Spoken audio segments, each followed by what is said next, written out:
What do this understated 1991 Thanksgiving themed road trip comedy and this absolutely ridiculous and absurd mid 90s Disney live action movie have in common? Apart from being movies about bratty kids trying to get rid of their mom's new boyfriend, they comprise of the latest double feature that my co host Midnight Film Review and I are delving into for our podcast Late Fee Files. Thanksgiving, aka Turkey Day, aka the day we gather with family members and butt heads over political and social differences. We eat a bunch of food, watch some football, maybe go watch a movie, and hey, why not throw in listening to an hour-long podcast episode and all of that? So the only one of these two films we're talking about is actually Thanksgiving themed, and that's 1991's Dutch. I am going to do a video tomorrow talking about this in more detail because it's one of my quintessential Thanksgiving movies, but it's a very understated comedy starring Ed O'Neill, who of course at the time of this film's release was the star of the sitcom Married with Children. He plays a working class man who's a big kid at heart. He looks to do a good deed of picking up his girlfriend's bratty prep school son and bringing him home for the holidays, but this kid makes his life a living nightmare. It's notably written by John Hughes, and yes, there are similarities to another Hughes film, Planes, Trains, and Automobiles. I still think this is a great film that is extremely funny. You might remember that last week I delivered a video just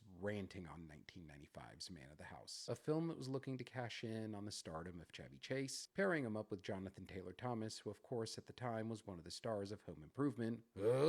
If you want to hear me deliver a rant on this film that turns things up to 11, tune into this episode, because this film is outlandish. So hey, you can listen to our latest episode on Spotify and Apple Podcasts, and if you haven't done so already, we would really appreciate a follow and a review of our podcast.